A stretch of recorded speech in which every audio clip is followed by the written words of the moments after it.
എല്ലാവർക്കും പുതിയൊരു വീഡിയോയിലേക്ക് സ്വാഗതം. ഇന്ന് നമ്മൾ ഹെൽത്തി ആയിട്ടുള്ള ഒരു സ്നാക്ക് റെസിപ്പി ആയിട്ടാണ് വന്നിട്ടുള്ളത്, അതായത് പാലക് ബോണ്ട. അപ്പോൾ ഇത് ഉണ്ടാക്കിയെടുക്കാനും വളരെ എളുപ്പമാണ്, നല്ല ഹെൽത്തി ആയിട്ടുള്ളതും കൂടിയാണ്. കാരണം നമ്മൾ പാലക്കൊക്കെയാണ് ഇതിനകത്ത് ഉപയോഗിക്കുന്നത്. ഒരു ചട്നി കൂടി ഉണ്ടെങ്കിൽ കഴിക്കാൻ നല്ല രുചിയാണ്. അപ്പോൾ എല്ലാ പ്രാവശ്യവും പറയുന്ന പോലെ നിങ്ങൾ വീഡിയോ കണ്ട് ഇഷ്ടമാവാനെ ഒന്ന് ലൈക്കും ഷെയറും സബ്സ്ക്രൈബും ഒക്കെ ചെയ്ത് സപ്പോർട്ടും കൂടി ചെയ്യുക. അപ്പോൾ എങ്ങനെയാണ് ഈ പാലക് ബോണ്ട തയ്യാറാക്കി എടുക്കുന്നതെന്ന് നമുക്കൊന്ന് കണ്ടു നോക്കാം. അപ്പൊ അതിനായിട്ട് ഞാനൊരു ചെറിയ ബൗളിലേക്ക് ചെറുതായിട്ട് അരിഞ്ഞിട്ടുള്ള സവാള ചേർത്ത് കൊടുക്കുന്നു.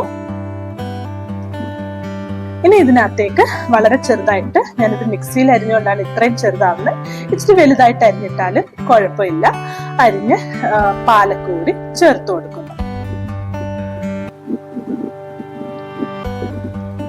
ഇനി നമുക്ക് ഇതിനകത്തേക്ക് ആവശ്യത്തിനുള്ള പൊടികൾ ചേർത്ത് കൊടുക്കാം. ഞാനൊരു 3 ടേബിൾ സ്പൂൺ കടലമാവ് ചേർത്ത് കൊടുത്തിട്ടുണ്ട്.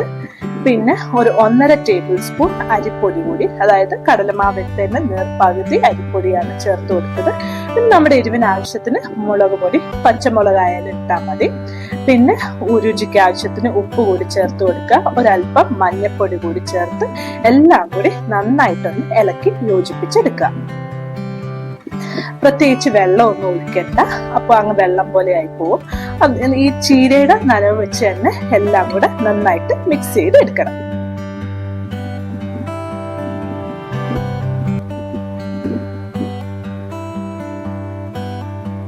ഏകദേശം എല്ലാം നന്നായിട്ട് മിക്സ് ആയി വരുന്നുണ്ട്.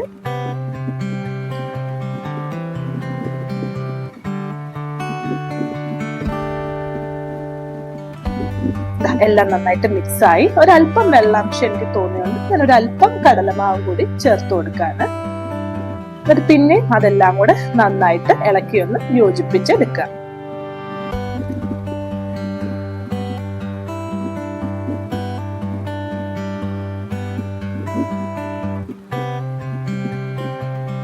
അതും നന്നായിട്ട് മിക്സ് ആയിട്ടുണ്ട്.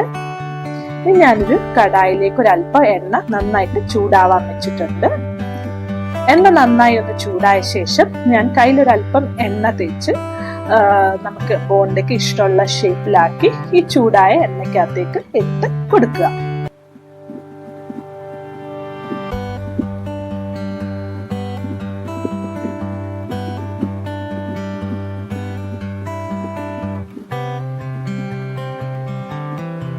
ആദ്യമേ ഇളക്കാനൊന്നും പോകരുത്. നന്നായിട്ടൊരു സൈഡ് മൂത്ത ശേഷം മാത്രം അതെല്ലാം ഒന്ന് തിരിച്ചിട്ട് അടുത്ത സൈഡും കൂടെ നന്നായിട്ട് മൊരിച്ചെടുക്കണം. ഇപ്പൊ ഏകദേശം ഒരു സൈഡ് നന്നായിട്ട് മൂത്തിട്ടുണ്ട്.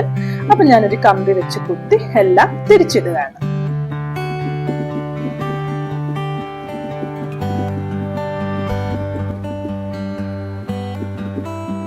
അങ്ങനെ ഇപ്പൊ എല്ലാം ഞാൻ തിരിച്ചിട്ടിട്ടുണ്ട്. അങ്ങനെ അടുത്ത സൈഡ് കൂടി മൊരിഞ്ഞ് കഴിയുമ്പോൾ നമ്മുടെ പാലക് ബോണ്ട തയ്യാറായി കഴിയും. ഇപ്പൊ 2 സൈഡും നന്നായിട്ട് മൊരിഞ്ഞ് ഞാൻ എടുക്കാൻ പോകും. ഒരു ഗോൾഡൻ ബ്രൗൺ കളർ ആവുമ്പോഴത്തേക്കിനും എടുത്ത് മാറ്റുക.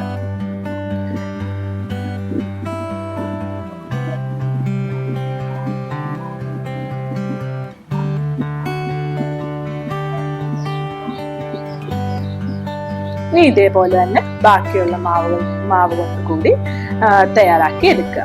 അപ്പോൾ എല്ലാവരും ഈ റെസിപ്പി ഒന്ന് ട്രൈ ചെയ്ത് നോക്കുക. എന്നിട്ട് നിങ്ങളുടെ അഭിപ്രായങ്ങൾ കൂടി പറയുക. എന്നിട്ട് ആദ്യം പറഞ്ഞ പോലെ ഇഷ്ടമാവുകയാണ് ലൈക്കും ഷെയറും സബ്സ്ക്രൈബും ഒക്കെ ചെയ്തൊന്ന് സപ്പോർട്ടും കൂടി ചെയ്യുക. അപ്പോൾ എല്ലാവർക്കും അടുത്തൊരു വീഡിയോയുമായി കാണുന്നിടം വരെ ശുഭദിനം. ബൈ.